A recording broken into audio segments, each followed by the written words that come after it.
আসসালামু আলাইকুম।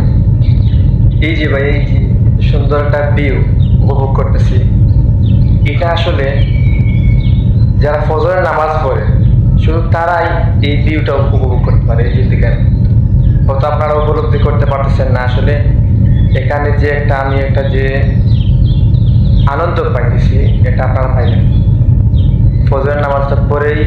একবার রাস্তায় বাইরে দেখেন কত সুন্দর একটা ভিউ, পাখির কিচিরমিচির ডাক, মানুষের কোনো শব্দ নেই, কারো কোনো কেউ কেউ কাউকে ডিস্টার্ব করতেছে না, কারো কোনো শব্দ নেই, বায়ু দূষণ না আছে বায়ু দূষণ, আর না আছে শব্দ দূষণ, সব কিছু থেকে একবারে বেজার মুক্ত। এই পরিবেশটা পাওয়ার জন্য, এই ধরনের একটা ভিউ পাওয়ার জন্য আপনাকে অবশ্যই ফজর নামাজ পড়তে হবে। এরপরে আপনি উপলব্ধি করতে পারবেন এই এই জান্নাতি বাতাসটা।